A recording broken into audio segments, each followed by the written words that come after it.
Welcome everyone. आज का जो टॉपिक है वो है प्रेसिडेंट ऑफ इंडिया। ये हमारे जेपीएससी, जेएसएससी, सीजीएल और बाकी पीएससी एग्ज़ाम के लिए बहुत ही इम्पोर्टेंट टॉपिक है। और अभी रिसेंट 18 जुलाई को हमारे देश में प्रेसिडेंट का चुनाव होने वाला है, तो ये टॉपिक और भी इम्पोर्टेंट हो जाता है। स्टार्ट करते हैं। हमारे देश में अभी तक टोटल 14th प्रेसिडेंट रह चुके हैं और जो अभी चुनाव होने वाला है वो 15वें राष्ट्रपति के लिए हो रहा है। सबसे पहले राष्ट्रपति जो थे वो डॉक्टर राजेंद्र प्रसाद थे और एट प्रेजेंट जो हैं रामनाथ कोविंद जी हैं। और नेक्स्ट मोस्ट लाइकली कैंडिडेट जो हैं वो है द्रौपदी मुर्मू जी, जो झारखंड की गवर्नर भी रह चुकी हैं। तो आते हैं हम लोग, सबसे पहले देखते हैं अब तक कौन कौन से प्रेसिडेंट रह चुके हैं। सबसे पहले जो प्रेसिडेंट थे वो थे डॉक्टर राजेंद्र प्रसाद जी। फिर आए डॉक्टर सर्वपल्ली राधाकृष्णन जी। फिर आए डॉक्टर जाकिर हुसैन जी। फिर वीवी गिरी। फिर मोहम्मद हिदायतुल्लाह। अगेन वीवी गिरी जी आए।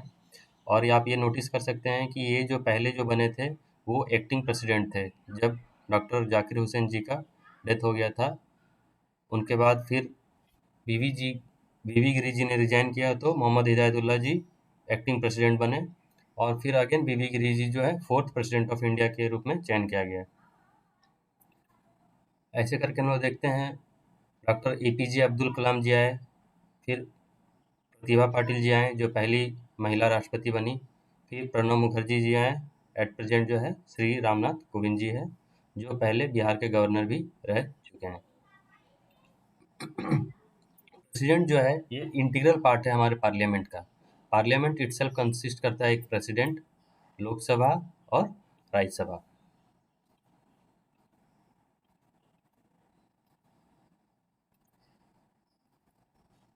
प्रेसिडेंट जो है अपने यूनियन एग्जीक्यूटिव का एक पार्ट है। तो सबसे यूनियन एग्जीक्यूटिव क्या क्या कंप्राइज करता है, तो president, vice president, prime ministers, council of minister and attorney general of India. ये जो पांचों है ये टोटल आते हैं हमारे यूनियन एग्जीक्यूटिव में। अब आते हैं क्वालिफिकेशंस ऑफ प्रेसिडेंट। तो प्रेसिडेंट बनने के लिए क्या क्या क्वालिफिकेशन होने चाहिए, तो सबसे पहला क्वालिफिकेशन है कि वह be a citizen of India. उनका एज लिमिट है 35 ईयर्स मिनिमम होना चाहिए। और वे be qualified for the election of member of Lok Sabha होना चाहिए। और कोई ऑफिस ऑफ प्रॉफिट होल्ड नहीं करना चाहिए। प्रेसिडेंट क्या क्या अपॉइंटमेंट करते हैं, प्रेसिडेंट के द्वारा जो अपॉइंटमेंट किया जाता है वो prime minister and council of minister with the advice of the prime minister, attorney general of India, CAG, supreme court court and high court के जजेस, chief election commission, finance commission, UPSC, joint public service commission members, special officers for SC and ST, official language commission, सारे state के state governors and special officers for linguistic minorities. Chapter 5 में दिया गया है president के बारे में। Chapter 1 में जो द एग्जीक्यूटिव है उसमें ये टोटल आर्टिकल 52 से 62 तक है, जिसमें पूरे के पूरे प्रेसिडेंट के बारे में दिया गया है। 52 में द प्रेसिडेंट ऑफ इंडिया के बारे में दिया गया है। 53 executive power of the union. 54 में है इलेक्शन ऑफ प्रेसिडेंट एंड 55 में है the manner of the election of president. Actually election होना चाहिए। तो इलेक्शन ऑफ प्रेसिडेंट के बारे में दिया गया है। 56 में term of office of president दिया है। आर्टिकल 57 में एलिजिबिलिटी ऑफ री इलेक्शन एंड सो ऑन। अगर आप देखेंगे तो 61 में दिया गया है प्रोसीजर फॉर इम्पीचमेंट। इम्पीचमेंट मतलब कैसे प्रेसिडेंट को रिमूवल किया जा सके। इलेक्शन ऑफ प्रेसिडेंट अब ये किसके द्वारा किया जाता है, हमारे और आपके द्वारा तो किया जाता है नहीं। Is done by indirect manner of proportional representation by means of a single transferable vote.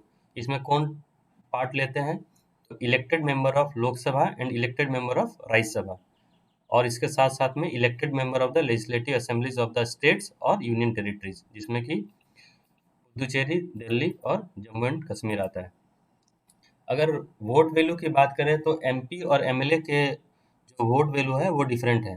तो वोट वैल्यू ऑफ एमएलए अगर देखा जाए तो वो कैसे कैलकुलेट होता है, तो total population of the state divided by the total number of the elected member of the state legislative assembly divided by 1000।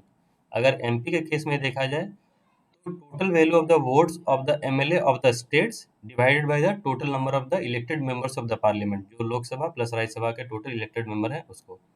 अब प्रॉब्लम यहाँ ये आता है कि जो वोट वैल्यू है वो अगर यूपी का देखा जाए तो वो ज़्यादा होगा कंपेयर टू सिक्किम का, क्योंकि वहाँ का जो पॉपुलेशन है वो कंपेरेटिवली बहुत ज़्यादा है सिक्किम से। इसका एग्जैक्ट वोट वैल्यू भी हम आपको दिखाते हैं। ये देख सकते हैं आप कि आंध्र प्रदेश का जो total number of legislative seats है इलेक्टिव जो है 175 है, और जो पॉपुलेशन जो सेंसस काउंट किया गया है इसमें वो 1971 का पॉपुलेशन सेंसस को काउंट किया गया है। उस बेसिस पे अगर आप देखें तो सबका वोट वैल्यू जो है सारा एमएलए का डिफरेंस है। अगर सबसे जो मैक्सिमम देखा जाए तो वो है आपका यूपी में, जो कि 208 आता है वोट वैल्यू। और अगर आप सिक्किम का देखेंगे तो सबसे मिनिमम आता है 7। हमारे झारखंड का भी देख सकते हैं आप कि ये 176 आता है। और इसी टोटल का समेशन को लेके हम जब total number of elected member of the parliament से डिवाइड करते हैं तो एक एमपी के वोट वैल्यू के इक्वल आता है। इस तरह से देख सकते हैं ये टोटल आया, और total number of Lok Sabha plus Rajya Sabha का इलेक्टेड मेंबर से डिवाइड करेंगे तो एक एमपी का वोट वैल्यू आएगा। अगर एमपी की बात किया जाए तो सारे एमपी का वोट वैल्यू इक्वल होता है, बट एमएलए के केस में ऐसा नहीं होता है। अब कुछ इंपॉर्टेंट फैक्ट्स देख लेते हैं। तो जिसमें पॉपुलेशन काउंट जो किया गया है वो 1971 का सेंसस से किया गया और इसे फ्रीज कर दिया गया अप टू 2026 तक। The proposed for the presidential election candidature must be passed through a minimum of 50 electorates। अगर उसे साइन करेंगे तभी वो नॉमिनेशन के लिए एप्लीकेबल है। अगर कुछ भी डिस्प्यूट रिलेटेड होता है प्रेसिडेंट के इलेक्शन से तो उसके लिए रिस्पॉन्सिबल है supreme court. The president can be remove from his office prior to his tenure, जो कि आर्टिकल 61 से होता है, और थ्रू इम्पीचमेंट प्रोसेस के थ्रू होता है। जो power vested to remove the president, इसे कौन हटा सकता है, तो ये पार्लियामेंट कर सकता है। Which constitutional amendment made the advice of the council of minister binding on the president, जो भी एडवाइस होगा काउंसिल ऑफ मिनिस्टर्स का वो बाइंडिंग होगा, जो कि 42nd कॉन्स्टिट्यूशनल अमेंडमेंट एक्ट 1976 में ऐड किया गया है। In which year the provision for the reconsideration of the advice given by the Council of Ministers to the President was made। और फिर जब 44th कॉन्स्टिट्यूशनल अमेंडमेंट 1978 में आया तो उसे रिकंसिडरेशन के लिए रखा गया है। Joint session of Lok Sabha and Rajya Sabha is presided by, तो ये कौन करते हैं, the president. The president of India utilize pocket veto in which bill, एक बार उन्होंने पॉकेट वीटो का यूज किया है जो कि इंडियन पोस्टल बिल 1986 में किया गया है। अभी हम ये वीटो सबसे लास्ट में टॉपिक में पढ़ेंगे, कितने टाइप का पॉकेट वीटो होता है वो सब हम लोग देखेंगे। In which in the Indian parliamentary system of the government who is the head of the state, तो द प्रेसिडेंट जो होता है वो नॉमिनल हेड होता है, बट द प्राइम मिनिस्टर जो होता है रियल हेड होता है। The electoral college of the president consist of, पहले ही बताया कि elected member of both the houses of the parliament, that is Lok Sabha and Rajya Sabha, plus elected member of the legislative assembly of the states and the union territories of Delhi, Pondicherry and Jammu and Kashmir. The manner of the election of Indian president is adopted from which country, तो यह है Irish constitution से हमारा लिया गया है election का procedure. How many Indian presidents have been impeached so far, अभी तक कितने को रिमूव किया गया है, none. Who has the authority to declare an area as schedule area, ये अथॉरिटी किसके पास है, तो प्रेसिडेंट के पास। Who is the supreme commander of armed forces, तो ये है president.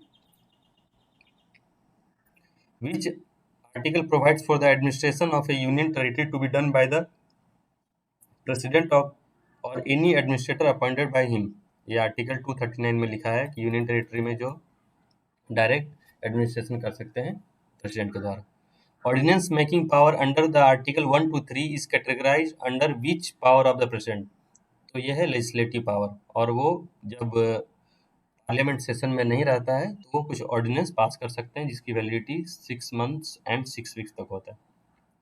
Which article of the Indian constitution provide for the president rule, president rule आपने पढ़ा ही होगा इमरजेंसी में, 352 में है नेशनल इमरजेंसी, 356 में है स्टेट इमरजेंसी जिसे प्रेसिडेंट रूल कहते हैं, और 360 में है financial emergency. The impeachment process of Indian president as under article 61 is taken from which country, तो ये यूएसए से लिया गया है। Which schedule of the constitution deal with the salary allowances and privileges of the president, तो ये सारा के लिए सेकंड शेड्यूल में ही दिया गया है, president, vice president, prime minister and जजेस के लिए।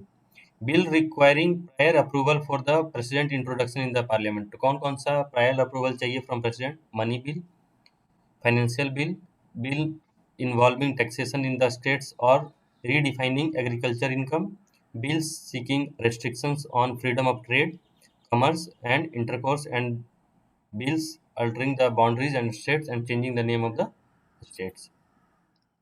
Office of speaker and deputy speaker of Lok Sabha अगर खाली हो जाता है, who is the authority to appoint member of the Lok Sabha to preside over the Lok Sabha, तो ये प्रेसिडेंट कर सकते हैं। The president may not return the bill pass in both the houses of the parliament for consideration, अब ये किस bill को return नहीं कर सकते? If the bill is the money bill और the constitutional amendment bill. The President has the legislative power to lay down the reports of each of the constitutional bodies before the Parliament. तो ये UPSC का report, finance commission का report और CAG का report जो है वो parliament में ले डाउन करते हैं। The president can be remove from his office through the process of impeachment, जो कि आर्टिकल 61 में दिया है, ऑन द ग्राउंड। अब किस बेसिस पे कर सकते हैं? एक ही कंडीशन है, on the violation of the constitution. The impeachment bill of the president needs to be passed by what majority, अब इम्पीचमेंट के लिए कितना मेजोरिटी से वो बिल पास होना चाहिए? 2/3 of the total membership of the house, that is the special majority.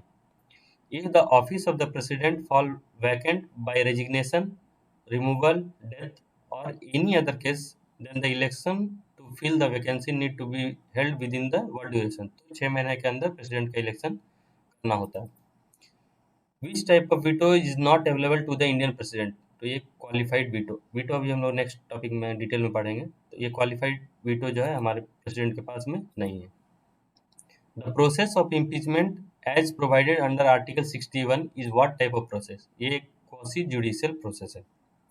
What is the duration for which the president can keep a bill with himself without passing और returning the bill to the for reconsideration, इसके लिए कोई specific duration नहीं दिया गया है। Which constitutional amendment made it obligatory for the president to give his assent to a constitutional amendment bill? अभी मैंने बताया था कि एक तो मनी बिल और एक constitutional amendment bill में वो उनको assent देना पड़ता है, that is 24th constitutional amendment act के तहत इसको ऐड किया गया था। In which case the vice president act as a president till the election of the new president, अगर वो रिजिग्नेशन, रिमूवल और डेथ से होता है तो वाइस प्रेसिडेंट जो है प्रेसिडेंट की तरह एक्ट कर सकते हैं।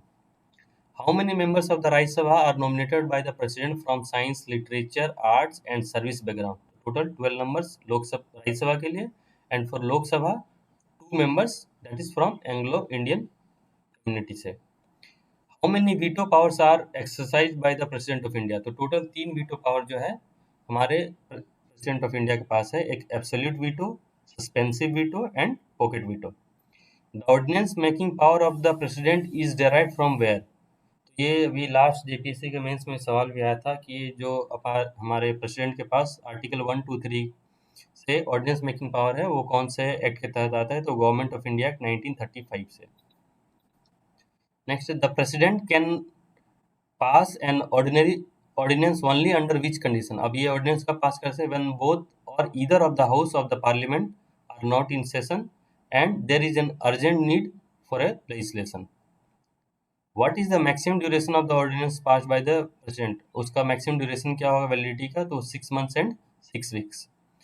Who has the authority to declare war or conclude peace, तो ये है president, but इसमें subject to the parliament approval. President's pardoning power extend to, वो कितने को कहाँ तक pardoning power है? तो death sentence और sentence for an offense against a union law or a court martial. The president is eligible for re-election, yet no president other than Dr. Rajendra Prasad had held the office for 2 terms.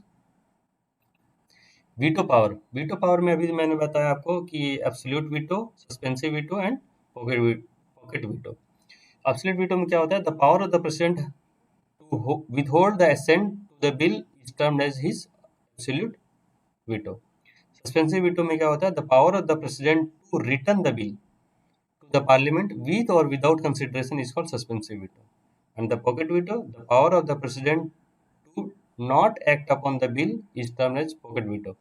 He neither ratify nor return nor reject, simply keeps the bill pending. Thank you for watching this video. Please like, share and subscribe.